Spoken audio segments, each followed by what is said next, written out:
Hello everybody, this is Chris Bird or Monkey Dude 1313, and this is episode 10 of Master Set Monday.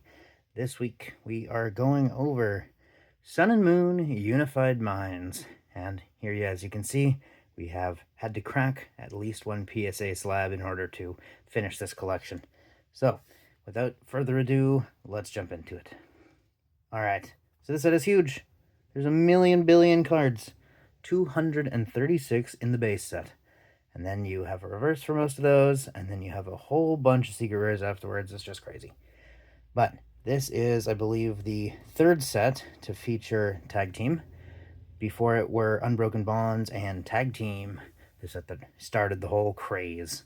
So I'll pull a few of these guys out. We can take a look. But what's very interesting to me about this set is not only did we only finish it this weekend, literally this weekend, but there were a ton of cards that were very, very hard to find that we still needed, and most of the cards that we already had were the ones that would have been easy to find. So that's interesting. Let's jump into it. Rowlet and Alolan Exeggutor. I will definitely be pulling out their full arts at the end. I think that combo is very silly. But a bunch of grass types, kind of a decent set of grass types. We got the Sandwich Crab, no big deal there. We got Dwebble, who's actually fearful from Moltres right there. I think that's pretty cool. And it makes sense. A giant firebird is probably going to be pretty good against a tiny bug. Alright.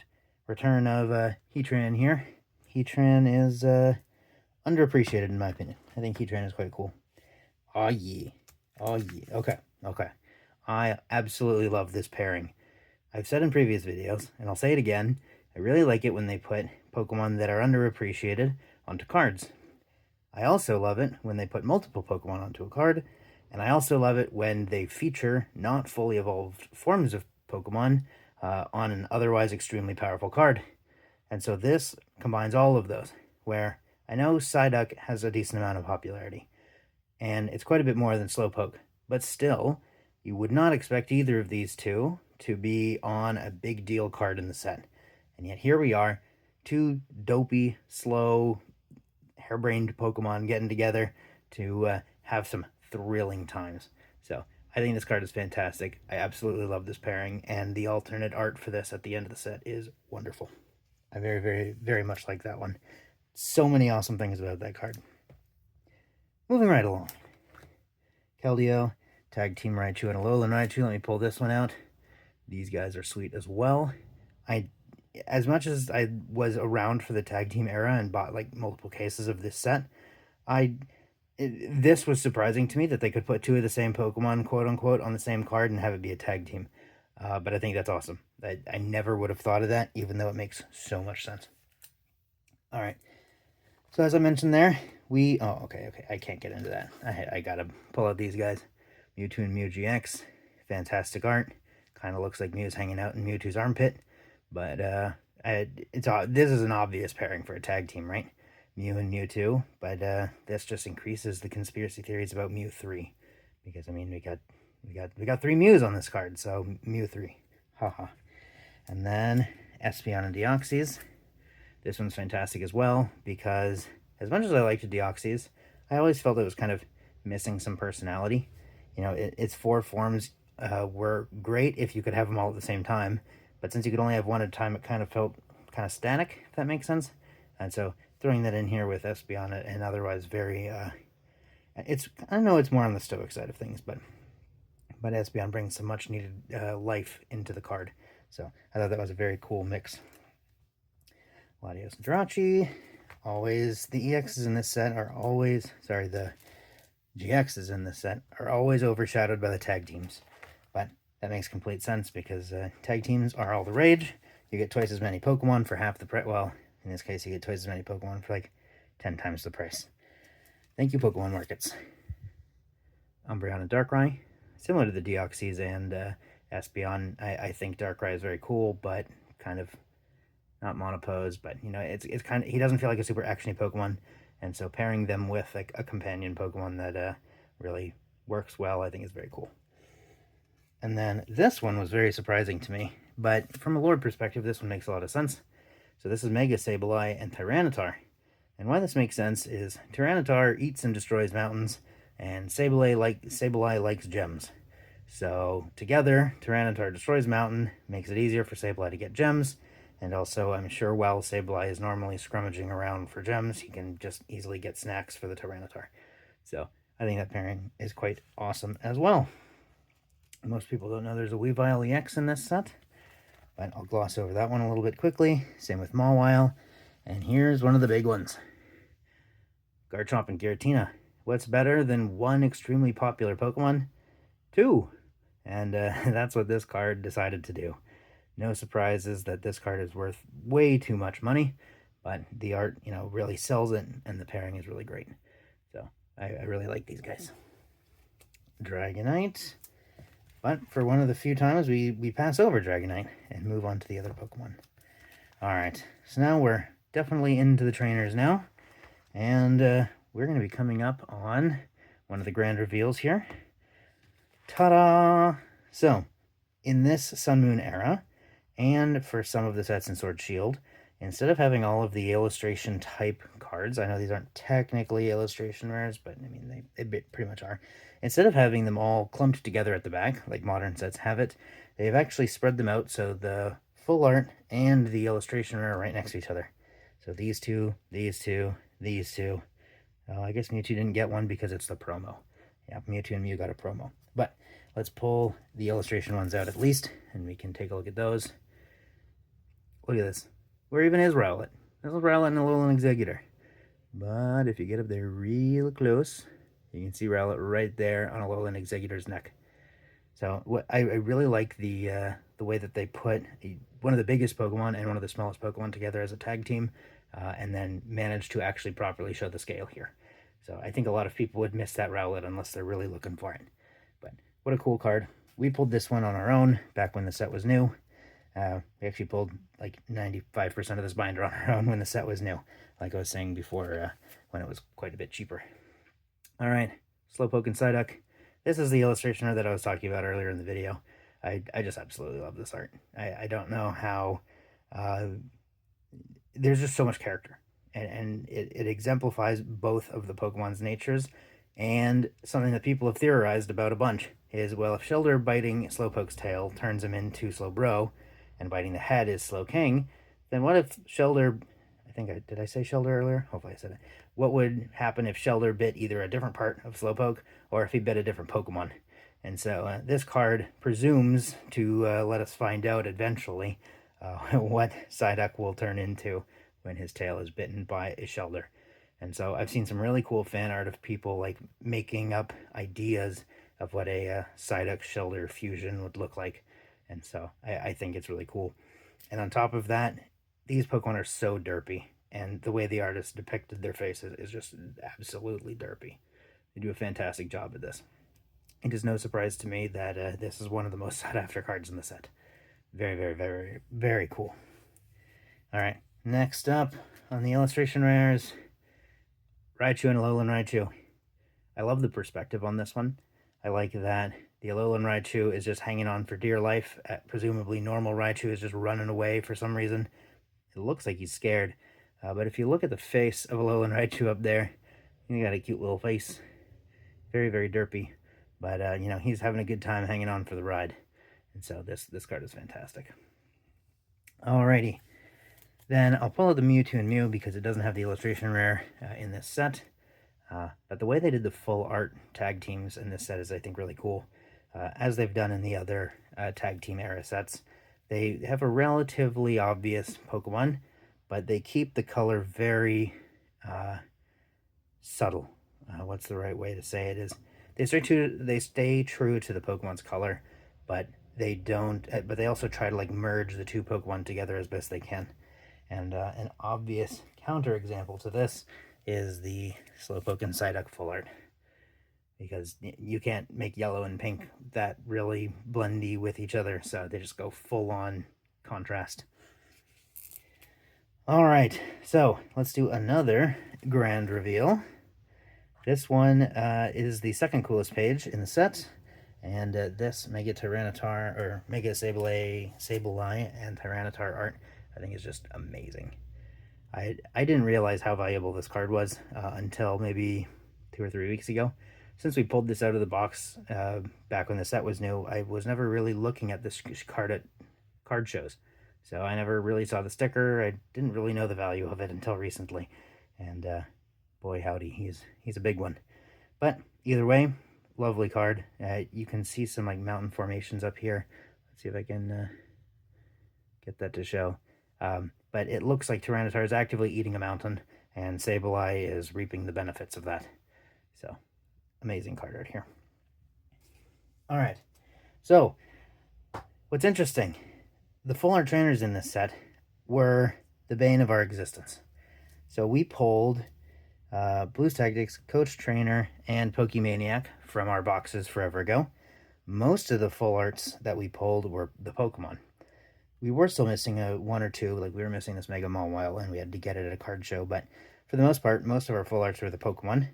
But we found the Channeler, and like 3 times we found it, it was in very bad quality. I should actually pull it out while I'm talking about it. It was in very bad quality when we find it, so even though we needed it, we had to pass on it. Because I don't really like to take MP cards if I can avoid it. So we ended up finding that one. And then the Misty's Favor is huge, mega card in this set. And we actually got this with a trade for a set, not a direct one-to-one trade, but as part of a larger deal where we traded a set of Call of Legends play stamped energies. And those guys are worth tons of cash. So we ended up making a really nice deal on this, and now the card is ours, finishing up the set. And what's interesting about Grimsley is that this was the last card we needed to finish the set, and in over 6 months of looking, we had never been able to find him. And just out of nowhere, we went to a card show on Saturday of last weekend, and we found this guy. And the vendor who we got it from, we've seen many times, and he had said something like, don't worry, I don't have anything new, I don't have what you guys are looking for.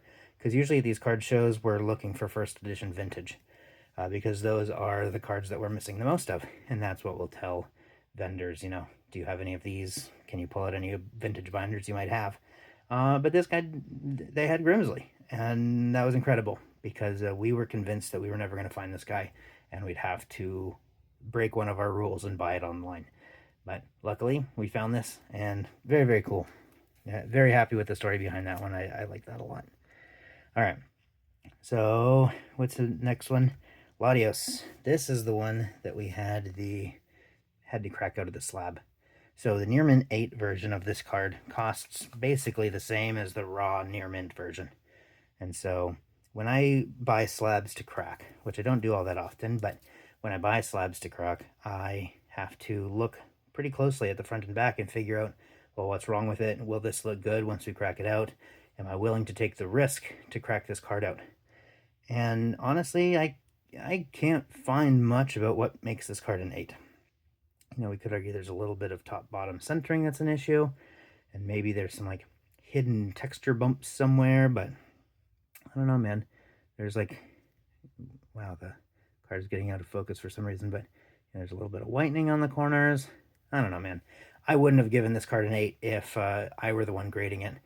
But also I'm a terrible judge because I never grade. So obviously this was a fantastic binder copy, and we had never been able to find this guy, and we finally found it slabbed. So we picked it up and cracked it. And we had never cracked slabs until we picked up this guy. And so we actually bought some starter cards, really cheap slabs, to learn how to crack. And unfortunately, the first one I tried to crack was the new cert ones, which are absolutely terrible to crack. I do not recommend anyone who has any amount of sanity remaining try to crack a new slab.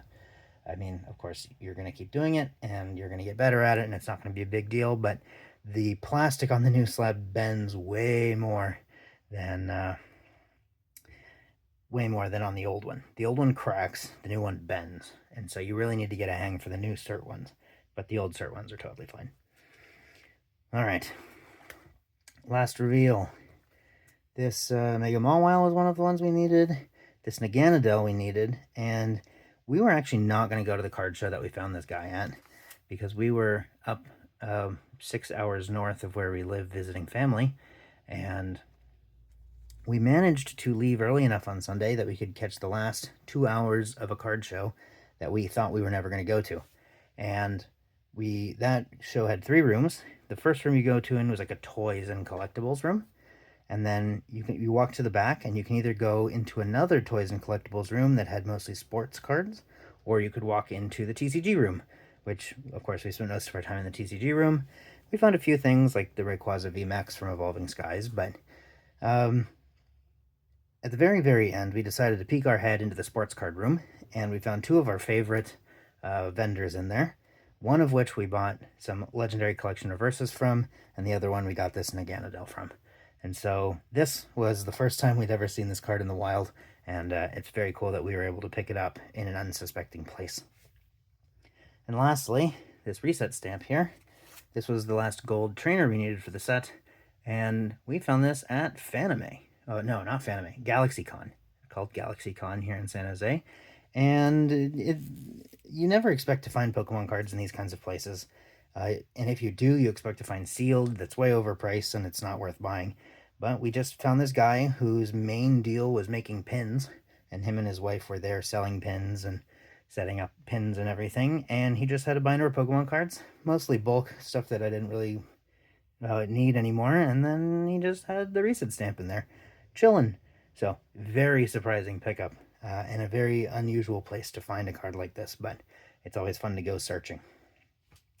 Alright, so I think I have talked enough about the different stories relevant to the fancier stuff, so let's look through the reverses, because we also have all of those. Alright, not a lot to say here. I do really like Swadloon in general as a Pokemon, and the art for Swadloon where they make him comfy but also grumpy, I think is very nice. And that is his pretty consistent state of being, so that is not too surprising. Man, I love the Sun and Moon era reverses. I really like the way they did the one giant symbol and then all the tiny symbols in the back. Oh, dude, look at this. This art is phenomenal. I absolutely love this art. This art is great. What's interesting, too, is since this is a set with Raichu and Alolan Raichu, they chose to only put Alolan Raichu in the set, not normal Raichu. And 2 Pikachus. Weird. Oh well, that's how it goes. It'd be very interesting to get into the minds of the people who decide which Pokemon make it into which set. But can't complain. Funky looking Steelix. This is not Yukimori, is it? I don't think. This is... Okay, yeah, this is not Yukimori, but this is a style we don't see in the TCG very often, so quite neat. Alright, in the fighting types, the ever-present Garchomp and Lucario. That would have been a great tag team. Garchomp Lucario tag team would have been really sick. I also think Pokemon like Terrakion, Cobalion, and Landorus and those types could also do really well with a tag team, because how do you make Terrakion not static? Like, he is big, chunky hippo horse. Like, you can show him on his 2 legs, kicking his front feet, or standing there stoically, and that's about it. So you slap Terrakion with like a Riolu or Drillbur or something, some smaller, more agile Pokemon, and then they can ride around like a steed and his valiant knight. That'd be cool. Kind of fun to theorize on all the different possible tag teams. Also, this Yveltal is he laying down? I can't tell. Oh well, very cool. Alright, well, as you can tell, I'm definitely at the point of rambling. It's just so much fun to look through these old cards, and at a card show this most recent weekend, I was telling someone about our collection, and they asked, do you ever just pull out the cards and look at them? And I think that's a very good question, because I think there are a lot of people who collect Pokemon cards for the money and don't spend a lot of time enjoying the cards themselves. But also there's a lot of collectors who, when they finish a set, they out of sight, out of mind. I don't need any more cards from 151, so now the 151 binder is on the shelf. I never look at the 151 set. But I definitely enjoy, the rush of nostalgia and the fun memories I have associated with finding all of these cards. And so I definitely like pulling down the binders and taking a good old long look at them. Sometimes I'll just pull out a binder or 2 and set them on my desk while I'm working, and just flip through it as I'm going. So very neat. Okay, well, there's the ramble style video. 20 minutes of unified minds. And yeah, I love this set. This set's fantastic. What card from the set is your favorite? I would absolutely love to hear that. I'm really interested when I can learn what other people are into with this kind of thing. So, thank you guys for watching, and our next video for Wishlist Wednesday will be one you definitely don't want to miss. All right, bye.